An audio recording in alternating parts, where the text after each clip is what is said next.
Hello everyone. আজকে pharmacist grade 3-র কিছু MCQ question নিয়ে আলোচনা করব, যেটা আগামী 14 তারিখ পরীক্ষা আছে। আশা করছি এখান থেকে 2-5 নম্বর আরাম করে আসবে এবং খুব বেসিক জিনিস বলা হয়েছে, যেটা আমাদের প্রত্যেকের জানা উচিত। তো প্রথমে আমরা দেখব ফার্মাকোলজি।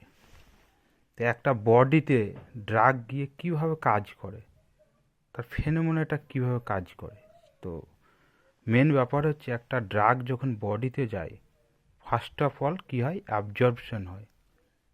অ্যাবজর্পশন মানে ড্রাগ ইন বডিতে ড্রাগটা যায় এবং রক্তের সঙ্গে মিশে যায়।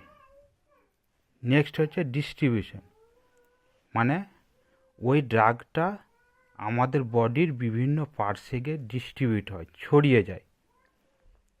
তারপর 3 নম্বর হচ্ছে মেটাবলিজম, লিভারে গিয়ে সেই মেডিসিনটা ভাঙে।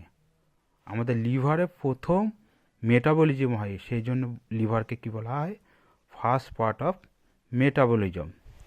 তারপর ফোর্থ হচ্ছে এক্সক্রিয়েশন, মানে ড্রাগটা বডিতে গিয়ে কাজ করার পরে ঘাম, পেচ্ছাপ বিভিন্ন মাধ্যমে কী হয়, সেটা বেরিয়ে যায়, সেটাকে আউট অফ বডি, সেটাকে কী বলা হয়, এক্সক্রিয়েশন। নেক্সট হচ্ছে আমরা দেখব সাপ্লিমেন্ট সম্পর্কে যদি দেখি, আমাদের অনেক সাপ্লিমেন্ট আছে, তার মধ্যে এখানে কিছু আমি আলোচনা করেছি, পরে আবার করব। প্রথম হচ্ছে ম্যাগনেসিয়াম। আমাদের ম্যাগনেসিয়াম বডিতে যদি কম থাকে, তাহলে ভিটামিন D3 ঠিক করে কাজ করবে না, ফলে কি হবে, ক্যালসিয়াম ঠিক করে কাজ করতে পারবে না। নেক্সট হচ্ছে পটাশিয়াম। তো পটাশিয়াম বডি কোথায় থাকে, K2, আমাদের ইনসাইড অফ সেল, আমাদের সেলের ভেতরে কে থাকে, পটাশিয়াম থাকে। কিন্তু সোডিয়াম লেভেলটা কোথায় থাকে, আউট অফ সেলের বাইরে থাকে। ঠিক আছে। তো পটাশিয়াম যদি আমাদের দেহে কম হয়ে যায়, তাহলে কী হয়, নার্ভগুলো শিথিল হয়, উইকনেস হয়ে যায়, বা প্যারালাইসিস হতে পারে, বা সেন্সলেস হতে পারে, অবশ যেটা বলা হয়। আর কি হয়, হার্টের পাম্প কমে যায়। পটাশিয়াম লেভেল যদি কমে যায়, তাহলে আমাদের হার্টের যে পাম্প রেট, সেটা কিন্তু কমতে শুরু করে। নেক্সট আমরা দেখব যে এই যে একটা জিনিস হয়েছে, ম্যাগনেসিয়ামটা সবসময় রাত্রে দেওয়া হয়, ডিনারে, আর জিঙ্ক সবসময় মর্নিংয়ে দেওয়া হয়। নেক্সট হচ্ছে আলফা ফলিক অ্যাসিড, মানে এটা হচ্ছে অ্যান্টিঅক্সিডেন্ট, আমাদের যে বডির ফ্রি সেল থাকে বা ইনঅ্যাক্টিভ যে সেল, সেটাকে আমাদের বডি থেকে বের করে দেয়। তারপর আমরা দেখব ক্যালসিট্রল কি, active element of calcium which increase calcium level, মানে হচ্ছে আমাদের বডিতে ক্যালসিয়ামের অ্যাক্টিভ ফর্ম, যেটা আমাদের বডিতে ক্যালসিয়াম লেভেলকে বাড়ায়। ঠিক আছে।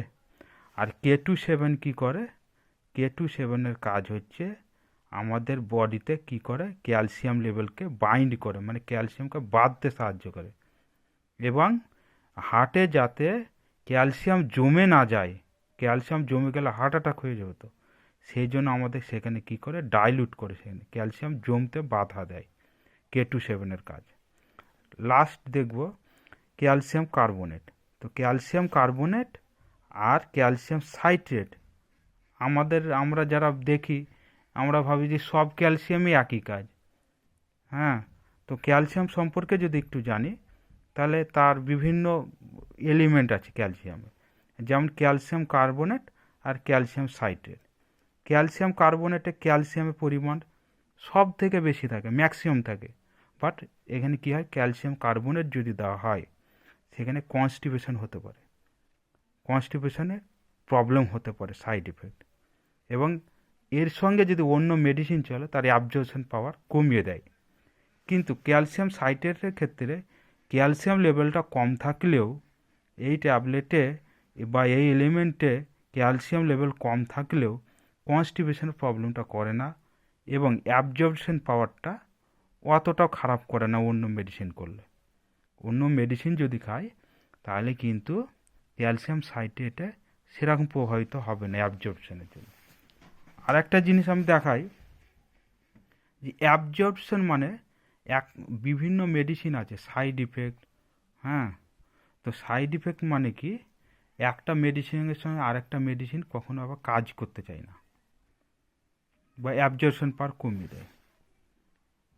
তো পরে আবার ডিটেলসে বোঝাবো। Thank you.